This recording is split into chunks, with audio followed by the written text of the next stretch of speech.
Welcome back on the Good Morning Artesia radio show. And John Henry, County Commissioner, joins us currently. Yes. County Commissioner. How you doing this morning? I'm great. How are you? Well, if I could just get my voice back. I'm blaming Joby for this. Yeah. Oh, from the games? Sure. So because I'm going to find otherwise. Yeah. You know, and I've had this before, but. Well, this time of year, you can kind of hear it. Every morning it's kind of like that for me. This when it's cold and everything else. So. Yeah. Who knows? Well, we'll get through it. And between cold and the pecans and everything else, I think. I hadn't thought about that. Yeah. There's a lot of that going on. Still a lot of that going on, and that's true. That usually gets me pretty good for a while. So. Well, I have to ask one question real quick. Sure. I got the list of the people that threw in their candidate packets and were certified for city council mayor. Do you know this Jonathan Henry? I know him. Yes. Is yes. that you? That is me. Wow. Yes. Running for mayor, huh? Running for mayor. Yes, sir. Excited to throw my hat in and give it a shot. So, yeah. Well, I'll throw out this question real quick because I'm sure people are asking when they hear you're on the county commission. I am. You just got. When did you get reelected? I've been reelected for. Excuse me. See, you gave it to me already. Darn it. For a year. As of today, it would have been. So you still have 3 more years. So I still have 3 more years as commission. Okay. Yeah. Is your intent to continue to serve as a county commissioner if elected mayor? Yes. Okay. Yes. Yep. Yeah. I will, mainly because, and I've been asked this before, but my commission district is all of Artesia. And so they coincide very well. There's no conflict. There's no conflict of interest. The county and city work very well together. I don't see anywhere. There might be some votes to abstain from, but those votes are never contested votes. It's usually the county gives money to the cities and things like that quite often, and they're not contested. So I could easily abstain from that just to. I don't know. Some of those Carlsbad people may see that now and say, now, look, if John can't vote for this, he has to abstain, so we can gang up here. Sure. They could, but thank goodness right now we've got a great group of commissioners that I don't see that even coming into the realm of thought. So. Well, it's going to be interesting because Roswell has 4 people running for mayor, including the incumbent. Right. And then in Artesia, we have 5 people running for mayor, but I didn't see Ray's name on the list, so it doesn't look like he's going to run for re-election. Yeah. I went in last night just to see, but I heard you on this morning about the Roswell, and that's an interesting list. I mean, obviously, Mayor Kintai, I've gone to Washington with him, I don't know, 2 or 3 times, and of course, Tim Jennings and my dad went to school together, and so we've known him a long time. So what an interesting list they've got as well, and I'm just really excited. When you look at that list, my goodness, that's always been a frustration to me when you're having to beg people to run for office, and that's not what happened this time. It doesn't look like. I mean, there's a great group of candidates all across the board. I think there's only one race, am I right, that's not contested? Yeah, that's Raul's race. Yeah, So Raul, make sure you vote that day. Yes, do that. So I was uncontested in my commission race, and it's not as nerve-wracking. Go figure. It's a little easier when you're uncontested. Yeah. But you do have to remember to vote. You do have to remember, just to make sure you get in there. But that's when you find out who your real friends are. Exactly. Yeah. So. What do you mean you didn't vote for me? I know you didn't vote for me. I only got 2, and one of them was mine. So. It'll be interesting to see. But you're right. There's 2 people running in District 2. 3 people running in District 3, 2 people running in District 4, and then 5 people running for mayor. Yeah. And so on the Roswell paper, they have 17 candidates have filed for their different races. So there's clearly a lot of people that are interested, maybe more so now. Right. Probably in part, I'm just suspecting that a lot of this has to do the way the government, whether it's the state government or the federal government, has been handling the pandemic and the economy the last few years. I'm sure that's going to be a motivating factor for a lot of people that are running.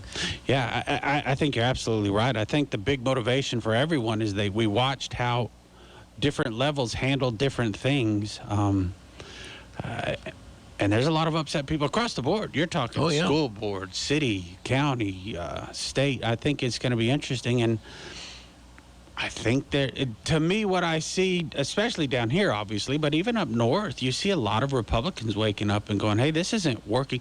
And even conservative Democrats coming out saying, hey, we need some candidates that are going to fall more in that middle ground. And that middle ground's not a bad ground to be. That's, right. We all have things on both sides that we're passionate about, that if we could come to the middle, we could probably get some really good work out. So I'm hoping that's what America is seeing right now, that this far left craziness obviously isn't working. Far right's not going to work. We've got to find some common ground and start serving the people you're voted for, not yourself. So yeah. I'm hoping that's why we see a huge slate. I think we've got a great group there. It sounds like Roswell's hopefully got a good group. And when the people vote, I hope whomever they vote for actually represents. Now, it doesn't mean you're going to win every time. Right. But at least if you represent the folks that voted you in, your constituency, then that's what you need to do. That's what you should do. So that's how the elective representative process is supposed to work. That's how it's supposed to work. Yes. So sometimes it doesn't happen that way. It'll be interesting, and I think something else that is going to be a factor. Mm-hmm. And I know I'm talking with somebody who's a candidate here, but yeah. but we've had these political discussions before. But I think I've never seen party affiliation be a part of like the school board election, right? Or there was a race for soil district something. Yeah. And I know people went in to vote. Well, which one's the Republican? Which one's the Democrat? I had a call. A guy, he's in the voting booth. He's at the voting booth. I don't know if you can phone a friend if that's legal or not. But he calls me up. He says, which party are these two candidates a part of? And I said, I don't know. It's a nonpartisan election. Right. And he's like, I don't even know what that means. That's ridiculous. I got to know, because I got to know. Yeah. For me, the party affiliation is important to decide which one I'm going to support. And in that particular race, the Libertarian beat out the Democrat. Oh, okay. Because there wasn't a Republican in that particular seat. There was a Libertarian and there was a Democrat. Right.